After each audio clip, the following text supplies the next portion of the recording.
نحمدہ ونصلی ونسلم علی رسولہ الکریم اما بعد قال اللہ تبارک و تعالی فی القرآن المجید لقد کان لکم فی رسول اللہ اسوۃ حسنہ صدق اللہ العلی العظیم۔ سیرت النبی صلی اللہ علیہ وسلم کے سلسلے کی آج 17ویں کلاس ہے۔ اللہ تعالیٰ سے دعا ہے کہ اس سلسلے کو آخر تک ہمیں اس پابندی کے ساتھ، اس دلی جوش کے ساتھ اور اسی شوق کے ساتھ ہمیں اس میں شریک رہنے کی اور آخر تک بیٹھنے کی توفیق عطا فرمائے۔ تو کل جو کلاس ہم نے پڑھی ہے، کافی ساتھی نہیں تھے کیونکہ جمعے کا دن تھا، تو میں 2-4 لائنوں میں اس سبق کو دہراتا ہوں۔ ہم نے پڑھا تھا کہ حضور صلی اللہ علیہ وسلم جب اس میں گئے ہیں شیب ابی طالب میں، اور وہاں سے جیسے 3 سال کا عرصہ گزار کے باہر نکلے ہیں، جیسے ہی باہر نکلیں تو ابو طالب کی جو ہے وہ صحت انتہائی گر چکی تھی، وہ وفات پا گئے۔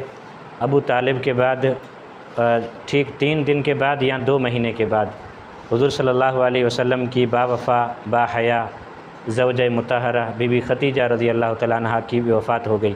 جب یہ 2 بڑے سہارے حضور کے سر سے الگ ہو گئے اور حضور کے گویا کے بازو تھے جن کی وجہ سے حضور مکے کے مشکلات کا سامنا کر رہے تھے، وہ جیسے ہی چلے گئے تو اب اہل مکہ اور مشرکین مکہ کا ظلم و ستم اس سے زیادہ بڑھ گیا، اور حضور صلی اللہ علیہ وسلم نے فرمایا کہ اس سے پہلے مجھے جتنی بھی تکلیفیں دی گئیں وہ ایک طرح قابل برداشت تھیں، لیکن جب ان 2 سہاروں کے چلے جانے کے بعد جو مجھے تکلیفیں دی گئیں وہ ناقابل برداشت تھیں۔ تو پھر حضور صلی اللہ علیہ وسلم نے یہ فیصلہ کیا کہ حرکت میں برکت ہے، مکے سے باہر نکلنا چاہیے۔ ہو سکتا ہے کہ اہل طائف میری بات سن کر اگر وہ ایمان لائے تو طائف تو جزیرۃ العرب کا پکنک پوائنٹ ہے، اور جہاں پہ سبزہ زاری ہے، جہاں پہ آبشاریں ہیں، نہریں ہیں، اور بڑا وہاں پہ سبزہ ہے، جس طرح پاکستان میں مری ہے اسی طرح وہاں پہ طائف ہے۔ اگر طائف کے لوگ مان لیتے ہیں تو میں یہ جو چند صحابہ ہیں وہ میں ان کو لے کر وہاں جاؤں گا اور وہاں ہم اپنا اسلامی اور دعوت کا مرکز بنائیں گے طائف میں۔ لیکن یہ خواب بھی در حقیقت ادھورا نکلا، یعنی طائف کے 3 سرداروں نے ایسے جوابات دیے جس کی وجہ سے حضور صلی اللہ علیہ وسلم کا دل ٹوٹ گیا۔ ایک تو سختیوں پر سختیاں اور پریشانیوں کے اوپر پریشانیاں جھیلتے جھیلتے ایک مسافر 120 کلومیٹر کا سفر کر کے پیدل ان کے پاس آیا ہے، لیکن انہوں نے پتھروں کے ساتھ حضور کا استقبال کیا۔ تفصیل آپ کے سامنے کل گزر چکی ہے۔ اب یہ پورا جو طائف کا واقعہ ہے ہم نے مکمل نہیں کیا،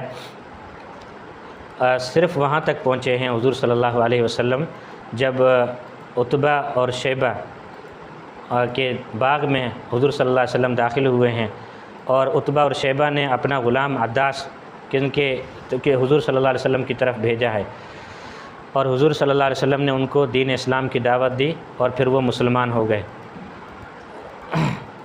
مسلمان ہونے کے بعد حضور صلی اللہ علیہ وسلم وہاں سے نکلے ہیں۔ نکلنے کے بعد حضور صلی اللہ علیہ وسلم پہنچے ہیں، یہ ساری آپ کو میں دکھا رہا ہوں طائف کا سفر۔ باہر نکلے، یہ پہنچے ہیں حضور صلی اللہ علیہ وسلم ایک جگہ پہ۔ بعض کہتے ہیں کہ اسی باغ میں حضور صلی اللہ علیہ وسلم نے یہ مشہور دعا مانگی ہے، اور بعض کہتے ہیں کہ حضور صلی اللہ علیہ وسلم قرن المنازل پہنچے ہیں، وہاں پہ یہ دعا مانگی ہے۔ قرن المنازل میقات ہے جہاں سے لوگ جب طائف جاتے ہیں گھومنے کے لیے، تو طائف سے جب مکے جانا ہوتا ہے تو قرن المنازل پہ ضرور ٹھہرنا ہوتا ہے۔ اگر قرن المنازل سے ایسے ہی گزر گئے احرام کے بغیر تو آگے طواف نہیں ہوگا، عمرہ نہیں ہوگا، تو قرن المنازل پہ رکنا پڑتا ہے۔ یہاں پہ حضور صلی اللہ علیہ وسلم ایک پہاڑی پہ بیٹھے ہیں اور وہاں پہ یہ دعا مانگی ہے۔ اس کے بعد فرشتے آئے ہیں۔ تو سفر طائف سے حضور صلی اللہ علیہ وسلم جب واپس لوٹے ہیں، جسم پورا خون سے لہو سے چور چور ہے، زخموں سے چور چور ہے، تو حضور صلی اللہ علیہ وسلم وہاں پہ ایک دعا مانگتے ہیں، اللہم الیک اشکو ضعف قوتی وقلت حیلتی وہوانی علی الناس یا ارحم الراحمین۔ الہ العالمین، میں تیری ہی طرف اپنی کمزوری کی شکایت کرتا ہوں، وقلت حیلتی، اور بے سر و سامانی کی آپ ہی کی طرف شکایت کرتا ہوں، اور لوگوں کے سامنے ذلت و رسوائی کی بھی شکایت آپ کے سامنے کرتا ہوں۔ یا ارحم الراحمین، آپ تو سب سے بڑے رحم کرنے والے ہیں، انت رب المستضعفین، آپ تو کمزوروں کے رب ہیں، وانت ربی، اور میرے بھی رب ہیں، الی من تکلونی، مجھے کن لوگوں کے حوالے کیا ہے، الی بعید یتجہمونی، ایسے شخص کی طرف میرا معاملہ حوالے کیا ہے جو مجھے کچل دے، ام الی عدو ملکتہ امری، یا میرا معاملہ میرے دشمن کے حوالے کر دیا ہے جو جیسے چاہے کر لے، علم یکن بک علی غضب فلا ابالی، ان ساری تکلیفوں کے باوجود اگر آپ مجھ سے ناراض نہیں ہیں، آپ راضی ہیں، تو فلا ابالی، مجھے کوئی پرواہ نہیں ہے، ان تکلیفوں کی اور ان پریشانیوں کی مجھے کوئی پرواہ نہیں ہے، میں صرف یہ جاننا چاہتا ہوں کہ میرے اوپر جو تکلیفیں آ رہی ہیں کیا آپ ناراض تو نہیں ہیں؟ اگر آپ ناراض نہیں ہیں تو مجھے ان تکلیفوں کی کوئی پرواہ نہیں ہے۔ دیکھیں، سر سے لے کر پاؤں تک پورا جسم لہو لوہان ہے، اس کے باوجود اللہ پر یقین اتنا ہے کہ صرف یہ جاننا چاہتے ہیں کہ اگر اللہ راضی ہے تو کوئی مسئلہ نہیں ہے، ولیکن عافیتک ہی اوسع لی، لیکن میرا جسم کمزور ہے، میں ان تکلیفوں کو برداشت نہیں کر سکتا، پھر بھی میں آپ سے عافیت کا سوال کرتا ہوں الہ العالمین، اس راستے میں اگر میرے لیے جتنی بھی آسانی ہو سکے وہ میرے لیے کر دے۔ اعوذ بنور وجہک الکریم الذی اشرقت لہ الظلمات، میں آپ کے چہرے کی پناہ مانگتا ہوں، روشن چہرے کی جس کی وجہ سے اندھیریاں بھی روشن ہو جاتی ہیں، وصلح علیہ امر الدنیا والآخرہ، اور دنیا اور آخرت کے معاملات بہتر ہو جاتے ہیں، درست ہو جاتے ہیں آپ کے نورانی چہرے کی وجہ سے۔ اللہ کو کہہ رہے ہیں حضور صلی اللہ علیہ وسلم، من ان تنزل بی غضبک او یحل علی سخطک ولک العتبی حتی ترضی ولا حول ولا قوة الا باللہ، اس چیز سے پناہ مانگتا ہوں کہ میرے اوپر آپ کا کوئی غصہ ہو جائے، میرے اوپر آپ کی کوئی ناراضگی ہو جائے، میرے اوپر آپ کا کوئی عذاب آ جائے، میں اس چیز سے پناہ مانگتا ہوں آپ کے روشن چہرے کا واسطہ دے کر۔ یہ حضور صلی اللہ علیہ وسلم نے ان زخموں سے چور چور ہونے کے بعد قرن المنازل کے پاس یہ دعا مانگی ہے۔ جب یہ دعا مانگی ہے اس کے بعد قرن المنازل پہ فرشتے آئے ہیں، یہ پورا شہر ہے، فرشتوں کا احوال آپ کو بعد میں بتاتا ہوں۔ یہ شہر ہے طائف، آج کل کی تصویر ہے، زرخیز ہے بڑا، ورنہ مکہ تو پورا کا پورا پہاڑیوں سے گھرا ہوا ہے، یہ پورا شہر۔ کہتے ہیں کہ ان سرداروں کے محلات سے یا ان کے گھروں سے باہر نکل کر حضور صلی اللہ علیہ وسلم اس پہاڑ کے بالکل سائیڈ سے چلے ہیں، چلتے چلتے اس پہاڑ کے سائیڈ پہ، یہ آپ دیکھ رہے ہیں تھوڑا سا مینار جہاں پہ نشان لگا ہوا ہے، یہاں پہ حضور صلی اللہ علیہ وسلم نے اس پتھر کے ساتھ ٹیک لگائی ہے، اور یہاں پہ ٹیک لگا کر حضور صلی اللہ علیہ وسلم نے یہ دعا مانگی ہے۔ اور یہ قرن المنازل پہ نہیں ہے، یہ تو طائف شہر کے اندر ہی ہے، صرف 3 کلومیٹر کا فاصلہ ہے طائف سے باہر، یہاں پہ حضور صلی اللہ علیہ وسلم نے دعا مانگی ہے۔ ہم نے اس جگہ کی بھی زیارت کی اور ہمیں ایک پتھر دکھایا گیا، آپ اس پہاڑی کی چوٹی کے اوپر ایک پتھر اس طرح دیکھیں گے کہ اس پتھر کے سامنے دوسرا پتھر آیا ہے کہ اس لڑکتے ہوئے پتھر کو گویا کہ کسی نے روک لیا ہے۔ تو وہاں پہ کوئی بندہ کھڑا تھا، ہم نے ان سے پوچھا کہ لوگ اس پتھر کی زیادہ زیارت کیوں کر رہے ہیں؟ تو ان لوگوں نے ہمیں بتایا کہ جیسے ہی حضور صلی اللہ علیہ وسلم اس جگہ پہ بیٹھے ہیں، پہاڑ کے ساتھ ٹیک لگا کے بیٹھے ہیں، تو دشمن پہاڑ کے اوپر چڑھ گئے اور وہاں سے ایک تودا اور ایک سل، ایک بڑا پتھر حضور کے اوپر لڑکانا چاہا، لیکن کسی فرشتے نے اس پتھر کو روکا ہے، ٹیک دی ہے۔ آج تک وہ بالکل آپ کو ایسا ہی لگتا ہے کہ اسپیڈ سے کوئی پتھر آ رہا ہے اور وہاں پر کسی نے اس کو روک دیا ہے۔ تو پھر بھی دشمنوں نے بڑا حملہ کرنا چاہا بعد میں، یعنی زخمی کرنے کے باوجود جب حضور صلی اللہ علیہ وسلم نڈال ہو کر زخموں سے دعا مانگ رہے ہیں، اور یہاں پہ پھر بھی ان کی کوشش یہی تھی قتل کرنے کی، تو اس جگہ پہ حضور صلی اللہ علیہ وسلم ٹیک لگا کے بیٹھے ہیں۔ یہ مسجد عداس ہے۔ اچھا، یہ مسجد عداس نہیں ہے، اس پتھر جس جگہ پہ حضور صلی اللہ علیہ وسلم نے ٹیک لگائی ہے اس کے ساتھ چھوٹی سی مسجد ہے، اور ہم جس وقت گئے تو مسجد بند تھی، کھول بھی نہیں رہے تھے، لوگوں کا رش زیادہ تھا، ٹھیک ہے۔ اچھا، جنات کی حاضری۔ اب حضور صلی اللہ علیہ وسلم، اس سے پہلے حضور صلی اللہ علیہ وسلم گئے ہیں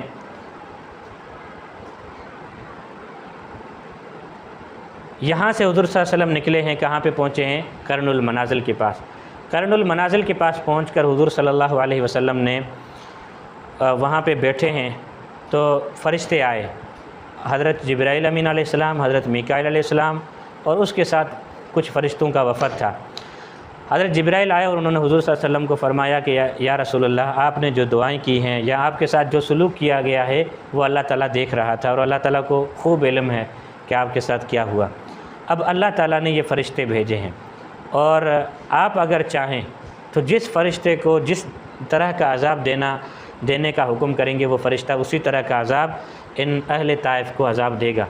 یعنی اگر آپ مجھے کہیں گے تو میں ان زمین اوپر اٹھا کر ان کی چکی وہ نیچے پھینک دوں گا، یہ سارا کا سارا شہر ختم ہو جائے گا۔ اگر پہاڑوں کے فرشتوں کو حکم کرنا چاہتے ہیں تو 2 پہاڑ آپس میں مل جائیں گے اور یہ لوگ پس جائیں گے۔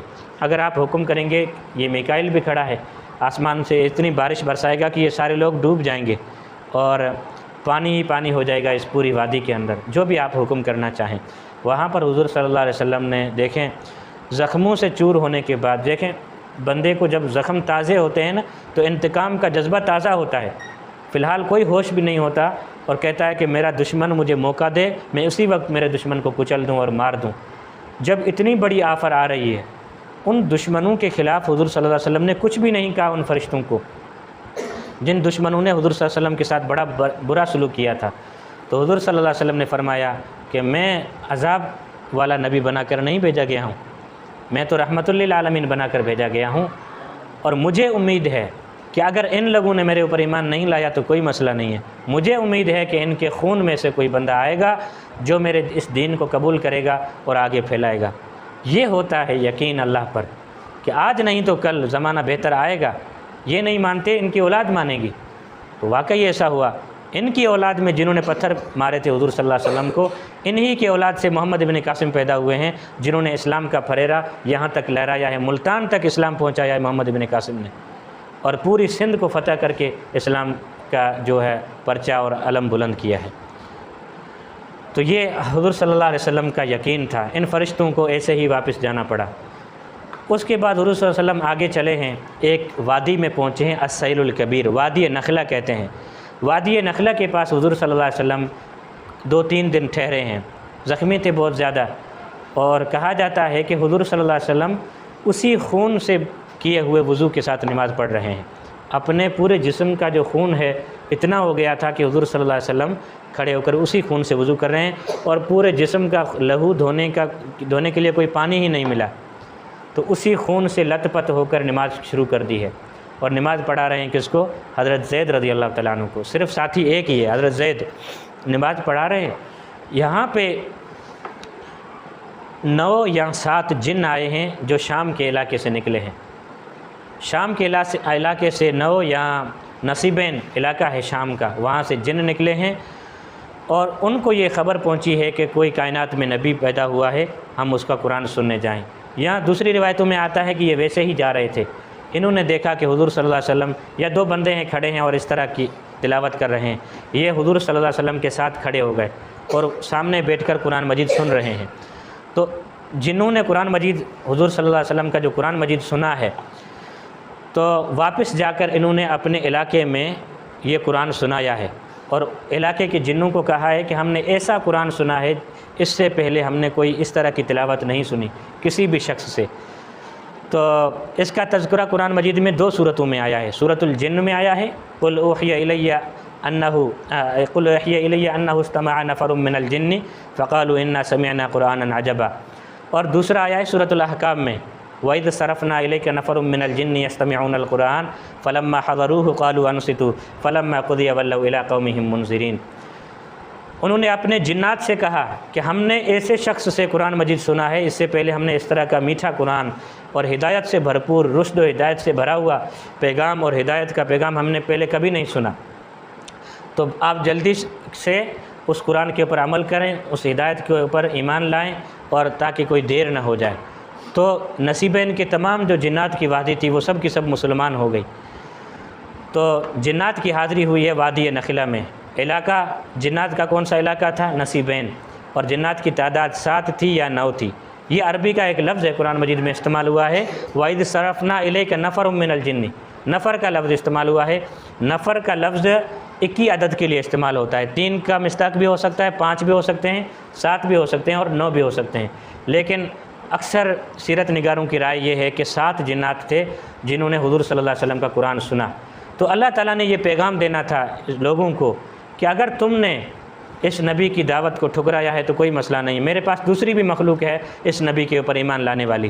تو اللہ تعالیٰ نے جب انسانوں نے حضور صلی اللہ علیہ وسلم کے بہترین پیغام کو ٹھکرایا ہے تو اللہ تعالیٰ نے دوسری مخلوق کو بھیجا ہے جنات کی صورت میں، جنہوں نے اس ہدایت کو سینے کے ساتھ لگایا اور انہوں نے اپنی آخرت سنواری ہے اور حضور صلی اللہ علیہ وسلم کے اوپر ایمان لایا ہے۔ تو نصیبین یعنی شام کے اندر بڑا علاقہ ہے اور ان کی پوری وادی بھری ہوئی ہے جنات سے، ان سب نے حضور صلی اللہ علیہ وسلم کے اس پیغام کو سن کر اس کے اوپر ایمان لایا۔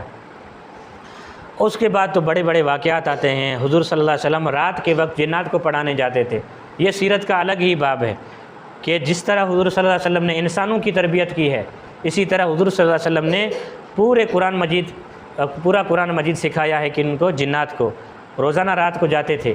حضرت عبداللہ ابن مسعود ساتھ ہوتے تھے، وہ پورا الگ بحث ہے، الگ موضوع ہے، وہ ہم نہیں چھیڑتے۔ ہم سیرت کے صرف اس حصے کو پڑھتے ہیں جو انسانوں کے متعلق ہے۔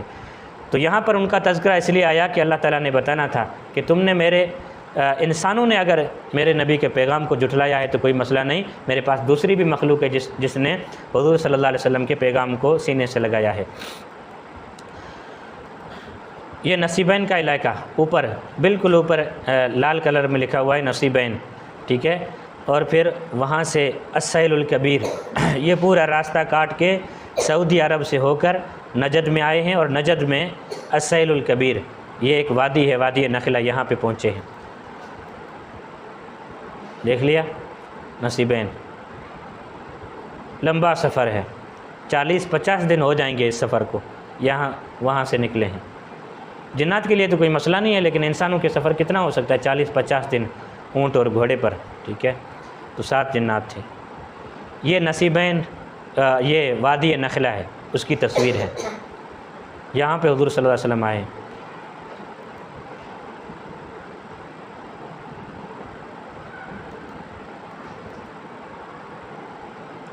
اب یہاں سے حضور صلی اللہ علیہ وسلم نکلے ہیں، تصویر کو واپس کرتے ہیں۔ حضور صلی اللہ علیہ وسلم واپس جا رہے ہیں۔ دیکھیں جب آسمانی مدد آ رہی ہے نا حضور صلی اللہ علیہ وسلم کے پاس فرشتوں کی صورت میں، انہوں نے بڑی آفر کی کہ آپ ابھی تھوڑا سا جملہ نکالیں، ہم پورا کا پورا علاقہ تباہ کر دیں گے۔ اور اسی طرح جنات کی حاضری ہوئی ہے۔ اللہ تعالیٰ نے قرآن مجید میں بتا دیا حضور صلی اللہ علیہ وسلم کو وحی کر کے کہ آپ کے پاس میں نے دوسری مخلوق بھیجی تھی، انہوں نے آپ کے اوپر ایمان لایا ہے۔ تو حضور صلی اللہ علیہ وسلم کے اندر ایک پاور آ گیا، ایک پھر سے وہ جذبہ تبلیغ پیدا ہو گیا۔ انسان ہے نا، ساگر و پیالہ تو نہیں، انسان ہے، کبھی کبھی حالات سے ٹوٹ جاتا ہے اور دل شکستہ ہو جاتا ہے، کہتا ہے کہ یار یہ چیز میرے کام کی نہیں ہے۔ کتنا بھی بڑا باہمت انسان ہو، حالات کے آگے کبھی نہ کبھی حوصلہ ہار بیٹھتا ہے۔ جب طائف کے پتھر لگے، ساری امیدیں ان سے وابستہ تھیں، وہ سب کی سب ٹوٹ گئیں۔ مکے کے لوگوں کے ستائے ہوئے، پھر طائف سے ستائے ہوئے جیسے ہی اس علاقے میں پہنچے ہیں، وادی نخلہ کے پاس یا قرن المنازل کے پاس، وہاں پہ بالکل ٹوٹ کے حضور صلی اللہ علیہ وسلم بیٹھے ہیں۔ اب کوئی راستہ ہی نہیں مل رہا۔ مکے والوں کو کہا کہ میں جا رہا ہوں طائف کی طرف۔ اب جب مکے میں جائیں گے تو پھر ان کے تانے شروع ہو جائیں گے کہ اگر آپ صحیح ہوتے تو پھر وہ بھی آپ کی دعوت قبول کر لیتے، آپ غلط تھے اس لیے نہ ہم نے آپ کی دعوت کو قبول کیا نہ انہوں نے قبول کیا، پھر سے نئی طرح کے تانے سننے پڑتے۔ یہ سوچ کر حضور صلی اللہ علیہ وسلم ایسے بیٹھے تھے۔ پھر فرشتوں کو دیکھا، پھر ان کی مدد کو دیکھا، پھر جنات کو دیکھا، پھر ان کی مدد کو دیکھا۔ پھر حضور صلی اللہ علیہ وسلم کے دل میں وہ جذبہ پیدا ہو گیا کہ اللہ تعالیٰ مجھ سے ناراض نہیں ہے، یہ میرا امتحان چل رہا ہے، یہ چند دنوں میں ختم ہو جائے گا۔ پھر حضور صلی اللہ علیہ وسلم نے عزم کیا ہے اور ہمت باندھی ہے کہ میں پھر سے جاؤں گا اہل مکہ کو، پھر اسی طرح سے دعوت دوں گا جو 10 سال پہلے دعوت میں نے شروع کی تھی۔ اسی جذبے کے ساتھ وہاں سے نکلے ہیں۔ اب وہاں سے تو نکلے ہیں، بالکل مکے کے قریب پہنچے ہیں، ایک پہاڑی ہے، وہاں اس غار میں حضور صلی اللہ علیہ وسلم بیٹھے ہیں۔ ایسے تو نہیں جا سکتے، اندر حملہ ہو سکتا ہے، لوگ تانے مار سکتے ہیں۔ یہاں پہ حضرت زید نے حضور سے پوچھا کہ یا رسول اللہ اب ہم کہاں جائیں گے؟ حضرت نے فرمایا کہ ہم اسی مکے میں جائیں گے۔ انہوں نے کہا مکے سے تو ہم نکالے گئے ہیں، ان لوگوں نے ہمیں اتنا تنگ کیا کہ ہم مجبور ہو کر یہاں سے نکل گئے، اب مکے میں ہم تو نہیں جا سکتے۔ حضور نے فرمایا ہم ایک طریقہ دیکھتے ہیں، وہ یہ ہے کہ ہم مکے کے کسی معزز سردار کے پناہ میں آ کر اندر جاتے ہیں۔ اس دور میں ایسا ہوتا تھا کہ کوئی بندہ کسی سے پناہ لیتا تھا تو کوئی پناہ دے دیتا تو پھر اس کے پر کوئی بھی حملہ کرنے کی ہمت نہیں کر سکتا تھا۔ مطلب میرے گاؤں میں آپ کتنے بھی بڑے مجرم بن کر آئیں، میں نے آپ کو پناہ دے دی، اب میرے گاؤں کے کسی بھی بندے میں ہمت نہیں ہوگی کہ آپ پر کوئی ہاتھ اٹھائے۔ ایسا ہوتا ہے، ہمارے ابھی اس خاندانوں میں بھی ہوتا ہے، ہمارے کلچر میں بھی ہے، ہمارے معاشرے میں بھی ہے۔ کسی بندے نے اپنے پاس کسی بندے کو پناہ دے دی، پھر اس کے پر کوئی ہاتھ نہیں اٹھاتا تھا۔ حضور نے یہ سوچا کہ میں ایسا کروں کہ میں پیغام بھیجتا ہوں، اگرچہ وہ اندر کے لوگ کافر ہیں، لیکن میں ان کو پناہ کی درخواست کرتا ہوں، اگر ان میں سے کسی نے مجھے پناہ دے دی تو میں اس کے گھر پہ جا کے بیٹھوں گا اور پھر سے تبلیغ شروع کروں گا۔ تو حضور صلی اللہ علیہ وسلم نے ایک بندے کو پیغام بھیجا کہ آپ ہمیں پناہ دے دیں۔ اس نے کہا کہ دیکھیں میں پناہ نہیں دے سکتا ہوں، بڑا خطرہ ہے، وہ خطرہ میں مول نہیں سکتا ہوں۔ ان کے نام بھی آ رہے ہیں انشاءاللہ۔ دوسرے کو پیغام بھیجا، اس نے بھی کہا کہ میں پناہ نہیں دے سکتا۔ تیسرا ایک بندہ تھا مطعم بن عدی، اس کو حضور صلی اللہ علیہ وسلم نے پیغام بھیجا ہے کہ آپ مجھے پناہ دے دیں، میں مکے کے اندر آنا چاہتا ہوں۔ اس نے کہا کوئی مسئلہ نہیں، آ جاؤ اندر۔ اور پھر جس نے پناہ دی مطعم بن عدی نے، اس نے اپنے سارے بیٹوں کو تیار کیا، کہا کہ گھوڑوں کے اوپر ہتھیار سجاؤ اور خود بھی ہتھیار سجاؤ اور خود بھی ہتھیار پہنے، اپنے اونٹ کے اوپر بھی ہتھیار لادے، تیر تلواریں، اور اس طرح اپنے بیٹوں کا جھرمٹ بنا کے حضور صلی اللہ علیہ وسلم کو لینے گئے ہیں اس پہاڑی کے پاس۔ اس کی غیرت جوش میں آ گئی نا کہ میرے خون کا بندہ ہے، ٹھیک ہے جو بھی ہے، لیکن مجھ سے پناہ مانگی ہے، میں پناہ دوں گا اس کو۔ اور حضور کو اپنے اونٹ پر بٹھایا، کہا کہ چلے مکے کے اندر۔ اور جیسے مکے کے اندر داخل ہوئے ہیں، سب کو کہا کہ اس بندے کو میں نے پناہ دے دی ہے، آپ کی دشمنیاں ہوں گی اور اس کے مذہب سے میرا بھی اختلاف ہے، لیکن اس نے مجھ سے پناہ لی ہے تو میں اس کو پناہ دیتا ہوں۔ اور پناہ کے بارے میں آپ کو پتہ ہے کہ جو بندہ کسی کو پناہ دے دیتا ہے وہ اس کے لیے مہمان ہوتا ہے۔ کسی کے مہمان کے اوپر ہاتھ اٹھانا یہ ہمارے عرب کلچر کے خلاف ہے۔ تو ابو جہل نے کہا کہ آپ صابی تو نہیں ہو گئے، آپ یعنی بے دین تو نہیں ہو گئے، آپ نے اس کے دین کو قبول تو نہیں کر لیا۔ اس نے کہا میں نے اس کے دین کو قبول نہیں کیا، لیکن میں نے اس کو پناہ دے دی۔ تو ابو جہل نے کہا ٹھیک ہے، اگر آپ نے اس کے دین کو قبول نہیں کیا ہے، پناہ دے دیے تو کوئی مسئلہ نہیں، آپ بٹھائیں ان کو۔ حضور صلی اللہ علیہ وسلم کا گھر بھی مکے میں تھا، گھر تو نہیں چھوڑا تھا نا، بیٹے بھی تھے، بیٹیاں بھی تھیں، تو اس گھر میں گئے اپنے گھر میں۔ حضور صلی اللہ علیہ وسلم 1-2 مہینہ اس طرح رہے ہیں اپنے گھر میں، اور حضور صلی اللہ علیہ وسلم اس موسم کا انتظار کر رہے تھے جو حج کا موسم تھا۔ باہر سے لوگ آنے والے تھے پھر سے اس سال، اور پھر ان لوگوں کو حضور صلی اللہ علیہ وسلم نے دعوت دینا شروع کی ہے، مختلف قبائل کو دعوت دی ہے۔ اور لوگ باہر سے آتے تھے نا دنیا کے کونے کونے سے، اور کعبے کے آس پاس یا پہاڑوں کے آس پاس خیمے لگا کر 15 دن 10 دن 20 دن بیٹھتے تھے حج کرنے کے لیے، اور پھر واپس چلے جاتے تھے۔ تو 15-20 دن حضور صلی اللہ علیہ وسلم کا کام یہ ہوتا تھا کہ باہر سے آئے ہوئے تمام قبیلوں کو، تمام خاندانوں کو روزانہ دعوت دیتے تھے، کاش کہ کوئی دعوت قبول کر لے۔ تو حضور صلی اللہ علیہ وسلم کی روٹین یہ تھی کہ باہر سے آئے ہوئے تمام لوگوں کو دین کی دعوت دیا کرتے تھے۔ تو اس دعوت کا بھی آپ کو تفصیل بتاتا ہوں کہ اس سال اب 11 نبوی شروع ہو رہا ہے۔ اس سال حضور صلی اللہ علیہ وسلم کو چند کارآمد بندے ملے ہیں جنہوں نے حضور صلی اللہ علیہ وسلم کی دعوت کو قبول کیا ہے۔ باقی بہت سارے دوسرے بھی قبیلے ہیں جنہوں نے دعوت کو قبول نہیں کیا، انہوں نے عجیب قسم کے جوابات دیے، اور ان کی بھی تفصیل آ رہی ہے۔ لیکن اس سال جب طائف سے واپس آئے ہیں اور یہ حج کا موسم آیا ہے، اس حج کے موسم میں حضور صلی اللہ علیہ وسلم نے مختلف قبائل کو دین کی دعوت دی ہے۔ ان میں سے چند گنے چنے افراد نے دین کی دعوت کو قبول کیا ہے۔ یہاں سے پھر حضور صلی اللہ علیہ وسلم کی ہمت بندی ہے اور حضور صلی اللہ علیہ وسلم کو پھر سے ایک نئی قوت ملی ہے۔ دیکھیں اس سال حج ہوا، حج میں حضور صلی اللہ علیہ وسلم نے ان قبائل کو دین کی دعوت دی ہے۔ بنو عامر کو دین کی دعوت دی، بنو محارب کو دین کی دعوت دی، بنو فزارہ کو، بنو غسان کو، بنو مرہ کو، بنو حنیفہ کو، بنو سلیم کو، بنو عبس کو، بنو نصر کو، بنو البکا کو، بنو کندہ کو، بنو کلب کو، بنو حارث کو، بنو عذرہ کو، بنو خزارمہ کو۔ ان تمام قبائل کو، کتنے بڑے قبیلے تھے، حج کرنے کے لیے آتے تھے۔ ایسا نہیں ہے کہ فلائٹ میں 3-4 بندے ہوں اور وہاں پہ پہنچ گئے، نہیں، وہ بڑے خیمے لگے ہوتے تھے، ایک ایک قافلے میں ایک خاندان کے تقریباً 50-60-100 لوگ ہوتے تھے، اتنی بڑی تعداد ہوتی تھی، اتنے یعنی 15 قبیلے تھے۔ ان تمام 15 قبائل کو حضور نے اس سال حج میں دعوت دی ہے۔ یہ ہمارا ایمان انتہائی کمزور ہے، سچ بتاؤں میں آپ کو، یہ ہمارا میلہ نہیں لگا ہوا، ہم یہاں پہ دعوت دینے سے کتراتے ہیں، شرماتے ہیں، یار پتہ نہیں لوگ کیا کہیں گے، مولوی صاحب ایسے ہی اندر چلا آ گیا۔ حضور صلی اللہ علیہ وسلم اس طرح اس سے بھی زیادہ برے قسم کے میلوں میں جاتے تھے اور ایسے ہی دیوانہ وار دعوتیں دیتے رہتے تھے، ایک ایک بندے پر الگ سے محنت، آج نہیں سنی تو کل، کل فارغ نہیں ہے تو پھر دیکھتے تھے کہ یہ بندہ کل فارغ نہیں تھا، پھر اگلے دن جاتے تھے، ایک ایک بندے پر اتنی محنت کہ اس سال حضور صلی اللہ علیہ وسلم نے کوئی 10-15 بندے نکالے ہیں جنہوں نے دعوت قبول کی ہے۔ اچھا دیکھیں، یہ قبیلوں کے نقشے میں آتا ہے۔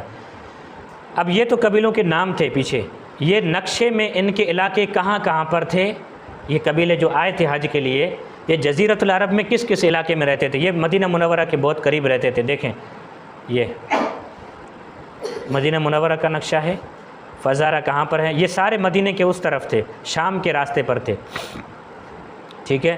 جوہینہ قبیلہ، سلیم قبیلہ، اوس یہ مدینہ کے اندر رہتا تھا، ٹھیک ہے۔ خزرج یہ بھی مدینہ کے اندر رہتا تھا، قریش یہ مکے کے اندر رہتے تھے، ثقیف یہ طائف کے لوگ تھے، حذیل یہ طائف کے قریب، بنو سعد قبیلہ، آپ کو یاد ہے بنو سعد کا قبیلے کی کوئی بات؟ جی بنو سعد قبیلے کی کوئی بات یاد ہے؟ بنو سعد قبیلے کی عورت تھی جو حضور صلی اللہ علیہ وسلم کو دودھ پلانے آئی تھی، بی بی حلیمہ سعدیہ۔ سعدیہ اس لیے کہتے ہیں کہ سعد قبیلے سے تعلق رکھتی ہے۔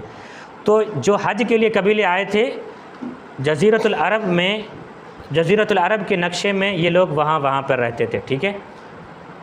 جدیلہ، غطفان، طے، حضرموت، ظفار یہ سارے قبیلے آئے تھے حضور صلی اللہ علیہ وسلم کے پاس۔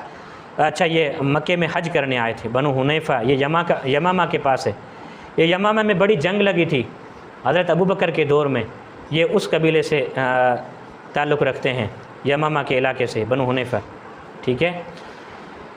اب ان تمام قبیلوں میں سے صرف چند لوگوں نے دعوت قبول کی ہے، حضرت سوید بن صامت، حضرت ایاس بن معاذ، حضرت ابو ذر غفاری، حضرت طفیل بن عمر دوسی، حضرت ضماد بن ثعلبہ ازدی، یہ اس سال حضور صلی اللہ علیہ وسلم کے پاس آئے ہیں، ایمان قبول کیا ہے۔ سوید بن صامت کون ہے؟ مدینہ کے رہنے والے، یثرب کا رہنے والا ہے۔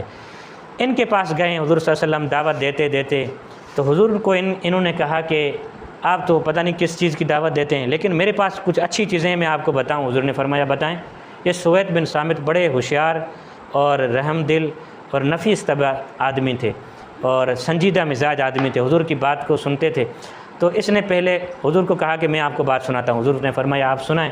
اس نے کہا کہ میرے پاس حکمت لقمان ہے، حکمت لقمان اس نے ساری بتا دی حضور صلی اللہ علیہ وسلم کو۔ حضور نے فرمایا کچھ میری بات بھی سنو گے؟ اس نے کہا ہاں۔ حضور نے پھر دین کی دعوت دی، خطبہ پڑھا اور پھر قرآن مجید کا کچھ حصہ سنایا، اس پر ان کا دل پگھل گیا اور پھر اس نے کلمہ پڑھا ہے، یہ مسلمان ہوئے ہیں۔ یہ واپس گئے ہیں، یثرب کے قریب ہی پہنچے ہیں کہ وہاں پہ ایک جنگ چھڑ گئی۔ اوس اور خزرج یہ بڑے قبیلے ہیں مدینہ کے، یثرب کے بڑے قبیلے ہیں، تو ان کے آپس میں جنگ ہمیشہ رہتی تھی۔ ان دونوں قبیلوں کے آپس میں جنگ چھڑ گئی اور یہ اس جنگ میں بیچارے چلے گئے مسلمان ہو کر اور وفات پا گئے۔ ایاس بن معاذ رضی اللہ تعالیٰ عنہ یہ بھی آئے ہیں حضور صلی اللہ علیہ وسلم کے پاس دین کی دعوت سننے کے لیے۔ یہ اصل میں آئے تھے، خزرج سے تعلق رکھتے ہیں۔ خزرج مدینہ میں ایک قبیلہ ہے مشرکین کا، تو یہ آئے ہیں مدینہ میں، مکے میں آئے ہیں۔ حضور صلی اللہ علیہ وسلم اور قریش سے اور دوسرے جو قبائل رہتے تھے مکے میں ان سے مدد لینے کے لیے آئے ہیں کہ ہماری جنگ چل رہی ہے کن کے ساتھ؟ اوس کے ساتھ، جو یثرب کا بڑا قبیلہ ہے دوسرا۔ ہماری جنگ چل رہی ہے، آپ اس جنگ میں ہماری مدد کریں، ہتھیاروں کے ذریعے سے یا افرادی قوت دے کر ہماری مدد کریں، اور ہم جنگ لڑ کے تھک گئے ہیں تو آپ ہماری مدد کریں۔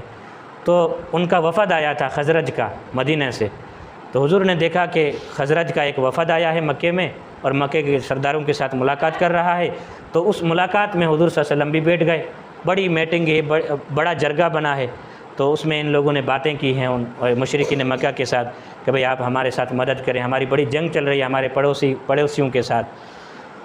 تو حضور نے کہا کہ دیکھیں میری ایک بات سنیں، آپ سب لوگ اچھی بات لے کر آئے ہو، یعنی مدد لینے کے لیے ہمارے پاس آئے ہو، تو میں بھی اپنے سرداروں سے کہوں گا، دیکھیں ڈرتے نہیں تھے بالکل حضور صلی اللہ علیہ وسلم۔ جن سرداروں سے 11 سال تکلیفیں سہی ہیں اور ان کے تانے سہے ہیں، ان کی مجلس میں بیٹھ کر پھر ان کے مہمانوں کے ساتھ بات کر رہے ہیں۔ حضور نے فرمایا دیکھیں میرے سرداروں سے گزارش ہے کہ بات کرنے سے پہلے میری بات بھی سن لیں۔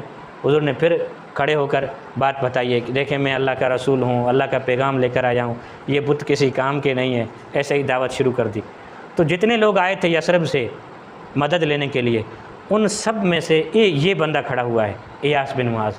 اس نے کہا کہ ٹھیک ہے ہماری بات بعد میں چلے گی، لیکن اس بندے نے بات بہت اچھی کی ہے، یہ بت کس کام کے ہیں، کیا کر سکتے ہیں، اور ہم صدیوں سے ان بتوں کے پیچھے گمراہ چلے آ رہے ہیں، ہمارے باپ دادا بھی گمراہ تھے۔ اس نوجوان نے جب اس طرح کی بات کی تو ان کے وفد کا دوسرا سردار تھا، اس نے مٹی اٹھا کر اس کے منہ پہ ماری، اس نے کہا کہ خاک ہو تیرے منہ میں، اور تو نے اجنبی بندے کی بات کے اوپر ایمان لانے والے ہو، یہ کرنے والے ہو، آپ ہماری ناک، یعنی جو بھی تانے دینے تھے جو بڑے دیتے ہیں چھوٹوں کو، اس طرح کے تانے دیے۔ بہرحال اس بندے نے، دوسروں نے بات نہیں مانی، اس لڑکے نے بات مان لی، نوجوان تھا، حضور کے اوپر ایمان لایا، لیکن جیسے ہی یہ واپس پہنچا ہے پھر وہ جنگ چھڑی ہے، اس جنگ میں یہ بھی وفات پا گئے ہیں۔ اور روایتوں میں آتا ہے کہ جنگ میں جب جیسے ہی نیچے گرے ہیں تو کلمہ شہادت پڑھا ہے، جو یاد تھا وہ پڑھ کر وفات پا گئے ہیں، اور سیرت میں ان کو صحابی لکھا گیا ہے، حضور کی زیارت بھی کیا اور ان کے اوپر ایمان بھی لایا ہے۔ ابو ذر غفاری رضی اللہ تعالیٰ عنہ، یہ حضور صلی اللہ علیہ وسلم کے صحابہ میں بہت ہی فقیر منش صحابہ تھے۔ یہ اتنے فقیر تھے، ان کا دوسرے صحابہ کے ساتھ اس بات پر جھگڑا رہتا تھا ہمیشہ کہ آپ لوگ اپنے گھر میں اگلے دن کے لیے روٹی رکھتے ہو، میں تو اگلے دن کے لیے روٹی نہیں رکھتا ہوں، میرا اللہ کے اوپر توکل ہے، میرے حضور جس طرح رہتے تھے میں اسی طرح رہوں گا۔ حضرت عثمان کے دور میں یہ فقیر صحابی تھے، یعنی حضرت عثمان نے فرمایا کہ آپ نے ہمیں مشکل میں ڈال دیا ہے، نہ ہمیں کوئی گھر بنانے دیتے ہو، نہ ہمیں اچھا کپڑا پہننے دیتے ہو، نہ اچھا کھانا کھانے دیتے ہو، اس لیے مہربانی کریں معاف کریں، آپ مدینے سے باہر کسی جگہ پہ جا کے رہیں۔ تو یہ بیچارے گئے مدینے کے باہر، اور حضور صلی اللہ علیہ وسلم نے ان کو دعا بھی دی تھی کہ آپ کا مزاج ایسا ہے کہ ہمیشہ اکیلے رہو گے، کسی کو برداشت نہیں کرو گے، یعنی کسی کو بھی سنت سے ہٹتے ہوئے دیکھتے تھے اس کو ڈنڈا مارتے تھے، اور پھر مدینے والوں کے ساتھ اس کی بنی نہیں۔ یعنی دیکھیں بعض چیزیں جائز ہوتی ہیں، حرام نہیں ہوتی، صحابہ اس کو کرتے تھے، اچھا کھانا کھانا کوئی حرام نہیں ہے، لیکن حضرت سے یہ بھی برداشت نہیں ہوتا تھا۔ پھر حضرت عثمان رضی اللہ تعالیٰ عنہ نے ان کو کہا کہ میں آپ کو اچھا گھر بنا کے دیتا ہوں باہر، وہاں جا کے رہیں۔ یہ وہاں پہ اکیلے وفات پا گئے۔ حضور نے بھی ان کو کہا تھا کہ آپ اکیلے ہی مریں گے اور آپ کی قبر بھی اکیلی ہوگی، واقعی ایسا ہوا۔ غزوہ تبوک پر یہ اکیلے آئے ہیں، پیچھے حضور کے پیدل آئے ہیں، شام تک پہنچے 40 دن کا سفر کر کے، دوسرے سارے اونٹوں پر گئے، کہا کہ میں اکیلا جاؤں گا ایسے ہی پیدل۔ تو یہ مسلمان کب ہوئے ہیں؟ ان کا قبیلہ ہم نے دیکھا، ابو ذر غفاری رضی اللہ تعالیٰ عنہ کا قبیلہ، یہ آپ جائیں گے بدر کے راستے کے اوپر یہ قبیلہ ہے ان کا، حضرت ابو ذر غفاری کا، پہاڑوں کے بیچ میں، آج بھی ان کے گھر موجود ہیں لیکن کھنڈرات کی صورت میں ہیں۔ حضرت ابو ذر غفاری کو پتہ چلا کہ مکے میں کوئی شخص نبوت کا دعویٰ کر رہا ہے اور توحید کا پرچار کر رہا ہے، بتوں کی مخالفت کر رہا ہے۔ حضرت ابو ذر کے دل میں کچھ ایمان تھا اور ویسے بھی بتوں سے کچھ نفرت تھی اور کسی سے اس کا اظہار بھی نہیں کر سکتے تھے، لیکن جب یہ بات سنی تو اپنے بھائی کو بھیجا کہ جائیں وہ مجھے پوری خبر لے کر آئیں یہ مکے میں کیا چل رہا ہے۔ اس کا بھائی گیا، انس یا انیس نام ہے ان کا، مکے میں گیا اور واپس آیا ابو ذر کے پاس۔ ابو ذر نے فرمایا کیا ہوا؟ اس نے کہا کہ میں جب جیسے مکے میں پہنچا، ایک نوجوان ہے جو لوگوں کو اس طرح کی دعوت دے رہا ہے، قرآن بھی سنا رہا ہے، کچھ لوگ ان کو پاگل کہہ رہے تھے، کچھ مجنون کہہ رہے تھے، کچھ شاعر کہہ رہے تھے، کچھ پتھر پھینک رہے تھے، کچھ کانٹے بچھا رہے تھے، جو بھی اس وقت تکلیفیں چل رہی تھیں حضور کے ساتھ وہ ساری بتا دیں ان کو۔ لیکن انہوں نے کہا کہ اس کی باتوں میں اتنا مٹھاس ہے، جو اس کے قریب جاتا ہے وہ اس کا گرویدہ ہو جاتا ہے، اس لیے نئے بندے کو اس کے قریب نہیں جانے دیتے، وہاں کے لوگ منع کرتے ہیں کہ اس بندے کے پاس نہیں جاؤ۔ تو مجھے بھی قریب جانے نہیں دیا، میں نے دور سے اس کے کچھ باتیں سنی، میرا دل بہت کیا کہ میں اس کے قریب جاؤں، لیکن حالات میرے لیے اچھے نہیں تھے، میں اس لیے واپس آ گیا۔ حضرت ابو ذر غفاری نے کہا کہ آپ پوری بات لے کر نہیں آئے ہو، تسلی نہیں ہوئی مجھے، اس لیے مجھے خود جانا پڑے گا۔ ہاتھ میں لاٹھی اٹھائیے اور ایک گٹھڑی اٹھائیے جس میں کچھ روٹیاں ہیں، کچھ کھجوریں ہیں اور کچھ چیزیں ہیں، پانی کی وہ ہے اٹھائی ہے اور اٹھا کے آئے ہیں مکے میں۔ اب مکے میں حضرت ابو ذر غفاری نے دیکھا کہ حالات بہتر نہیں ہیں، اب کسی سے پوچھ بھی نہیں سکتے تھے کہ محمد کہاں ہیں، کیونکہ اس نے اپنے بھائی سے سنا تھا کہ حالات بہت خراب ہیں، جیسے کرفیو لگا ہو تو کوئی گھر سے باہر نکلے گا نہیں۔ تو حضرت ابو ذر غفاری مکے میں آئے، اب ایسے بیٹھے ہوئے مسجد حرام میں، مسافر آتے تھے سوتے تھے صحن میں، اس طرح سوئے ہوئے مسجد حرام میں۔ ایک دن سوتا ہوا دیکھا، دوسرے دن سوتا ہوا دیکھا، تیسرے دن حضرت علی نے دیکھا کہ یہ چاچا آیا ہوا ہے اور اس طرح بیٹھا ہوا ہے کافی دن سے، پوچھوں کون ہے کیا ہے۔ حضرت علی کو بھی انہوں نے نہیں پہچانا، ابو ذر غفاری نے حضرت علی سے فرمایا کہ میں مسافر ہوں اور بس ایسے ہی بیٹھا ہوں کسی چیز کی تلاش میں۔ تو حضرت علی نے کہا ٹھیک ہے، تو ایسے ہی حضرت علی رضی اللہ تعالیٰ عنہ آگے چلے گئے۔ دوسرے دن بھی حضرت علی نے دیکھا کہ اس طرح بیٹھا ہوا ہے، کہا کہ مسافر آپ کا کام نہیں ہوا آج ابھی تک؟ تو حضرت علی سے انہوں نے کہا کہ میرا کام، یعنی اس طرح کہ حضرت علی کچھ پوچھے تو میں بتاؤں نا، پتہ نہیں کون ہے یہ نوجوان، ہو سکتا ہے مشرک والا یاذ باللہ، پتہ نہیں کون ہے۔ حضرت علی کو پہچانتے نہیں تھے۔ حضرت علی نے فرمایا کیا کہنا چاہتے ہو، آپ کھڑے ہو جائیں۔ تو حضرت علی اس طرح سمجھ گئے کہ یہ مسافر کوئی حضور کی تلاش میں آیا ہے۔ اس نے کہا کہ آپ کسی خاص بندے کی تلاش میں ہیں؟ اس نے کہا ہاں میں خاص بندے کی تلاش میں ہوں۔ تو کہا کہ بات کریں۔ تو حضرت ابو ذر غفاری نے کہا کہ میں نے حضرت علی کو پہلے وعدہ لیا کہ اگر آپ یہ میرا راز کسی کے اوپر فاش نہیں کریں گے تو میں آپ کو بتاؤں، اگر راز فاش کریں گے تو میں ابھی واپس چلا جاتا ہوں۔ حضرت علی نے فرمایا میں کسی کو نہیں بتاؤں گا، آپ مجھے بتائیں۔ تو اس نے کہا کہ میں محمد نام کے ایک نوجوان ہیں، ان کی تلاش میں ادھر آیا ہوں۔ اس نے کہا ٹھیک ہے، حالات بہتر نہیں ہیں، وہ وہاں پہ رہتے ہیں دور، آپ میرے پیچھے پیچھے آئیں لیکن بڑے فاصلے کے ساتھ آئیں، اور میرے سامنے کوئی ایسا بندہ آ گیا، مشرکین مکہ کا کوئی سردار آ گیا، تو میں جلدی سے دیوار سے اس طرف ہٹ جاؤں گا اور ایسے ہی بیٹھ جاؤں گا جیسے میں جوتا سیدھا کر رہا ہوں اور ٹھیک کر رہا ہوں، آپ میرے اسی رخ پر آگے چلے جانا اور میں آپ کے پیچھے آؤں گا، پھر ہم آگے جا کر ملیں گے۔ اس طرح خفیہ انداز میں ملتے جلتے جا کر دار ارقم پہنچے ہیں اور حضور کے پاس بیٹھے ہیں حضرت ابو ذر غفاری رضی اللہ تعالیٰ عنہ۔ حضرت ابو غفاری رضی اللہ تعالیٰ عنہ سارا ماجرا بتا دیا، حضور نے ان کو کلمہ پڑھایا اور یہ مسلمان ہو گئے۔ اور پھر یہ اتنے غیرت مند تھے، جرأت مند تھے، ان سے برداشت نہیں ہوتا تھا کہ میں ایمان کو چھپاؤں۔ کہا کہ میں کعبے کے پاس جا کر ایمان کا اعلان کروں گا، اب میرا دل بھر گیا ہے، دل لبریز ہو گیا ہے۔ حضور نے فرمایا کہ نہیں جانا ہے، لیکن پھر بھی یہ گئے۔ جیسے گئے تو پھر ان کے اوپر وہ مکوں کی لاتوں کی بارش ہو گئی، اتنے زخمی ہو گئے کہ حضرت عباس جو ابھی تک مسلمان نہیں ہوئے، حضور صلی اللہ علیہ وسلم کے چچا ہیں، انہوں نے چھڑایا ہے اور انہوں نے کہا کہ کیسا بھی ہو یہ غفار قبیلے کا بندہ ہے، اور آپ کو پتہ ہے کہ آپ کا جو سامان جاتا ہے شام کی طرف یہ غفار قبیلے کے راستے سے جاتا ہے، اگر انہوں نے آپ کا راستہ بند کر دیا تو پھر کہاں جاؤ گے؟ پھر انہوں نے کہا کہ ٹھیک ہے، چھوڑ دیا۔ دوسرے دن بھی حضرت اس طرح آئے ہیں، پھر وہی حملہ ہوا، پھر حضرت عباس نے چھڑایا ہے وہی بات کر کے۔ پھر حضرت عباس نے ان کو سمجھایا ہے کہ حالات بہتر نہیں ہیں، آپ جا کے باہر کہیں دوسرے لوگوں کو مسلمان کرو، یہاں پہ آپ کے لیے حالات بہتر نہیں ہیں۔ یہ پھر گئے ہیں اپنے علاقے میں حضور سے دعا لے کر اور دعوت دی ہے۔ سب سے پہلے ان کی بیوی مسلمان ہوئی ہے، ان کی ماں مسلمان ہوئی ہے، پھر دوسرے لوگ مسلمان نہیں ہوئے پورے قبیلے کے۔ پھر حضور کے پاس آئے ہیں کسی دور میں، کہا کہ یا رسول اللہ لوگ مسلمان نہیں ہو رہے، بد دعا کرو، یہ کرو وہ کرو۔ حضور نے کہا کام جاری رکھو، میں اس طرح یہاں پہ کام جاری رکھے ہوئے ہوں، میں نے تو جلد بازی نہیں کی، آپ کام جاری رکھو۔ یہ صحابی تقریباً 15 سے 20 سال اس نے محنت کی اپنے قبیلے میں۔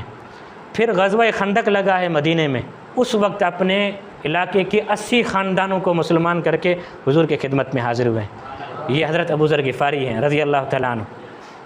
یہ چند لوگ ملے ہیں اس دور میں حضور کو، یعنی سن 11 نبوی میں۔ طفیل بن عمر دوسی یہ یمن کا سردار تھا، یعنی سردار نہیں تھا، اس طرح سمجھو کہ گورنر تھا اپنے علاقے کا، چھوٹے چھوٹے سردار نہیں تھے، بڑے سردار تھے یہ حضرت طفیل بن عمر دوسی۔ شاعر بھی بڑے تھے، سمجھدار بھی بہت تھے، اور جیسے یہ مکے میں داخل ہوئے ہیں کسی تجارت کے سلسلے میں یا حج کے سلسلے میں، تو مکے والوں کو پتہ چل گیا کہ یمن کا ایک بڑا تاجر آ رہا ہے، بڑا سردار آ رہا ہے۔ یہ باہر نکلے ہیں سارے، ابو جہل والے اور یہ سارے باہر نکلے، اور طفیل بن عمر دوسی کا انہوں نے بڑا استقبال کیا ہے۔ یہ دوس قبیلے سے تعلق رکھتے ہیں اس لیے ان کو دوسی کہا جاتا ہے۔ استقبال کیا اور اندر لے آئے مکے میں۔ بڑا خطرہ کس چیز کا تھا؟ یہی خطرہ تھا کہ یہ حضور کے ساتھ نہ مل جائیں۔ تو ابو جہل نے رات کو ان کو کھانا وغیرہ کھلا کے ایک طرف بٹھایا، ساری بات سمجھائیے کہ یہاں پر دیکھیں میرا گھر کعبے کے بہت قریب ہے۔ ابو جہل کا بہت قریب تھا گھر، اب وہاں پہ واش روم بنے ہوئے، تو بہت قریب تھا۔ کہا کہ یہ یہاں سے رات کو 3-4 بجے کے وقت آواز آئے گی، اس آواز کی طرف کان نہیں لگانا۔ تو یہ بڑے حیران ہوئے کیا مسئلہ ہے؟ تو اس نے کہا کان نہیں لگانا۔ چلو ٹھیک ہے۔ ایک رات ایسے گزر گئی، دوسری رات گزر گئی، کانوں میں وہ روئی ڈالی ہوئی تھی رات کو، کہ اتنا خطرہ تھا مشرکین مکہ کو، کہا کہ یہ بات سن نہ لے۔ پھر تیسری رات اس کو خود غیرت آ گئی، کہا کہ یہ کون ہوتے ہیں مجھے کسی چیز سے روکنے والے؟ میں اتنا بے وقوف ہوں کہ کیا کسی کی بات میں آ جاؤں گا؟ میں خود سمجھدار ہوں، شاعر ہوں اور ایک قبیلے کا سردار ہوں، اس طرح میں کسی کی بات میں آ کر میں اسی کا ہو جاؤں گا؟ یہ نہیں ہو سکتا۔ بات اس کی ٹھیک ہوگی تو میں اس کا ہو جاؤں گا، کوئی مجھے روکنے والا نہیں ہے۔ اگر غلط تھی تو میں اس کا ہو بھی نہیں سکتا۔ ایسا ہوا کہ رات کو 3-4 بجے کانوں سے وہ روئی نکالی ہے، حضور تہجد کے وقت قرآن مجید پڑھ رہے ہیں، اور حضور کا قرآن جو سنتا تھا وہ تو اس کا ہو جاتا تھا۔ اس طرح میٹھا آواز سنا، اور نہ وہ شاعری ہے نہ کوئی جادوگری ہے، عجیب طرح کا کلام اس میں۔ وہ عرب لوگ ہی جانتے ہیں عربی زبان کی مٹھاس، ہم کیا جانیں؟ ہم تو تراویح میں بھی قرآن اس طرح پڑھتے ہیں کہ بس بندے پیچھے والے سو جاتے ہیں، اور قرآن ہم اچھی طرح پڑھ بھی نہیں سکتے۔ قرآن کی محفل میں ہمیں نیند آ جاتی ہے، اس طرح ہمارے ایمان کمزور ہیں۔ وہ عرب لوگ جانتے ہیں کہ ایک لفظ میں کتنی معنی چھپی ہوئی ہیں۔ تو اس نے کہا کہ اب بیٹھنا نہیں ہے، اس بندے کے ساتھ ملاقات کرنی ہے۔ فجر کا وقت ہوا، حضور فجر نماز پڑھ کے گئے ہیں اپنے گھر میں، یہ پیچھے گئے ہیں حضور کے، اور گھر کے اندر ملاقات کی ہے۔ پردے کا وہ نہیں تھا دور، پردے کا حکم بعد میں آئے، وہاں کیونکہ بیٹھک تھی اس میں بیٹھے ہیں۔ اس نے کہا کہ نوجوان آپ کون ہو؟ اس نے ساری حضور صلی اللہ علیہ وسلم ساری بات بتا دی۔ اب حضور نے ان کو پھر سے قرآن سنایا ہے۔ اس نے کہا کہ کوئی دیر نہیں کریں، یہ کلام ہماری باتوں سے بہت اونچا ہے، مجھے مسلمان کر دیں۔ اب یہ مسلمان ہوئے ہیں۔ اب ابو جہل نے کہا کہ یار تم نے یہ کیا کر دیا، ہاتھ تو نہیں اٹھا سکتے تھے، بڑا سردار تھا۔ یہ واپس گئے ہیں، ان کی برکت سے بھی بہت سارے لوگ مسلمان ہوئے۔ یہ اب آہستہ آہستہ لوگ باہر کے مسلمان ہو رہے ہیں۔ پہلے باہر کا کوئی بندہ مسلمان نہیں ہوا، اب باہر کے لوگ مسلمان ہو رہے ہیں۔ یہ باہر کے لوگ ہی باہر کی فضا کو مسخر کر رہے ہیں۔ ضماد بن ثعلبہ ازدی رضی اللہ تعالیٰ عنہ، یہ بھی یمن کے بندے تھے۔ یہ جھاڑ پھونک کے بڑے ماہر تھے، کسی کے اوپر جنات کا اثر ہو، جادو کا اثر ہو، یا کسی کے اوپر نظر بندی کا اثر ہو، یہ اس میں بڑے ماہر تھے۔ ایسا دم کرتے تھے کہ جنات کا اثر بھی ختم ہو جاتا، نظر بندی کا اثر بھی ختم ہو جاتا، سب کچھ ختم ہو جاتا۔ یہ بھی حج کرنے کے لیے اس سال آئے تھے مکے میں۔ جیسے ہی پہنچے تو مشرکین مکہ نے کہا کہ یار دیکھیں، ہم تو اس بندے کے بارے میں بڑے پریشان ہیں، ہمیں لگتا ہے کہ اس کو کوئی نظر بندی ہے، کوئی جنات کا اثر ہے، یا کوئی دوسرا مسئلہ ہے۔ آپ بڑے ماہر ہیں، آپ سمجھتے ہیں، مہربانی کر کے اس بندے کو ٹھیک کریں، اگر کوئی ایسا مسئلہ ہے تو ٹھیک کر دیں۔ یہ 10-11 سال میں ہمارے سامنے آپ جیسا کوئی بندہ آیا نہیں کہ ہم اس کا علاج کرائیں، آپ ان کا علاج کریں۔ یہ گئے، اب ان کو پتہ نہیں ہے کہ یہ مچھلی گرفتار ہونے کے لیے آگے جا رہی ہے۔ یہ جیسے ہی گئے ہیں حضور کے سامنے، اب حضور کے سامنے بیٹھے ہیں، انہوں نے وہ جھاڑ پھونک کی ہے، سب کچھ کیا، لیکن حضور پر کوئی اثر نہیں ہوا۔ اس نے کہا کہ اس بندے کو تو کچھ بھی نہیں ہے۔ اب حضور نے کہا کہ میری بات سنیں، تو اس نے کہا سنائیں۔ حضور صلی اللہ علیہ وسلم نے وہ خطبہ سنایا ہے جو ہم جمعے سے پہلے پڑھتے ہیں، ان الحمد للہ نحمدہ ونستعینہ ونستغفرہ ونؤمن بہ ونتوکل علیہ ونعوذ باللہ من شرور انفسنا ومن سیئات اعمالنا من یہدہ اللہ فلا مضل له ومن یضللہ فلا ہادی له ونشہد ان لا الہ الا اللہ وحدہ لا شریک له ونشہد ان سیدنا وسندنا وحبیبنا ومولانا محمدا عبدہ ورسولہ۔ یہ خطبہ سنایا، یہ عرب کے لیے پہلا خطبہ تھا۔ ہم تو روزانہ سنتے ہیں نا، اس لیے سن کے ہمارے کان پکے ہیں، کوئی بھی اثر نہیں ہوتا۔ ان الفاظ میں کیا کیا معنی چھپے ہیں وہ وہی لوگ جانتے ہیں جن کی زبان ہے۔ ان الفاظ میں کیا کیا گہرائی ہے وہی لوگ جانتے ہیں۔ جیسے ہی حضور کا اس نے خطبہ سنا، سارے ہتھیار اس نے گرا دیے۔ اس نے کہا فوراً سے پہلے مجھے مسلمان کریں، اب مجھ سے برداشت نہیں ہو رہا۔ تو یہ بھی مسلمان ہو گئے۔ یہ مسلمان ہو گئے تو یہ جیسے ہی ان لوگوں کے پاس گئے، اب انہوں نے کہا یار ہم نے تو آپ کو اس بندے کو ٹھیک کرنے کے لیے بھیجا تھا، آپ خود ان کے ہو کر آ گئے۔ کہا کہ آپ بھی جاؤ گے قریب، اب تو نفرت کرتے ہو نا، قریب نہیں جاتے ہو، آپ بھی قریب جاؤ گے تو آپ بھی ان کے گرویدہ ہو جاؤ گے، اور آپ وہ ضد چھوڑو گے جو آپ کے ذہن میں ہے، تو آپ کو بھی ہدایت نصیب ہو جائے گی۔ ان کا بھی بڑا اثر ہوا۔ یہ بھی بڑے بندے تھے، یعنی جس کی جھاڑ پھونک پورے جزیرہ عرب میں چلتی ہو، وہ جب مسلمان ہو جائے، اس کے اثر سے کتنے لوگ مسلمان ہوئے ہوں گے۔ یہ جو باہر کی فضا اب حضور صلی اللہ علیہ وسلم کے لیے کیا ہو رہی ہے، ہموار ہو رہی ہے۔ اس کے ذریعے حضور صلی اللہ علیہ وسلم حضور صلی اللہ علیہ وسلم کو اس سے بڑی ہمت ملی ہے۔ ٹھیک ہے، چلیں، یہ مدینہ سے دوس قبیلہ کتنا دور ہے اس کا نقشہ آپ کے سامنے۔ دوس، یہ جو ضماد ثعلبہ ازدی ہے، یہ ازد قبیلے کے تھے، یہ بھی دوس کے ساتھ ہی ہے۔ ٹھیک ہے، کل ہم انشاءاللہ معراج پڑھیں گے۔ کیا پڑھیں گے؟ ٹھیک ہے انشاءاللہ۔ الحمدللہ رب العالمین والعاقبۃ للمتقین والصلاۃ والسلام علی سید الانبیاء وخاتم الانبیاء والمرسلین۔ ربنا تقبل منا انک انت السمیع العلیم وتب علینا انک انت التواب الرحیم۔ صلی اللہ تعالی علی خیر خلقہ محمد وعلی آلہ وصحبہ۔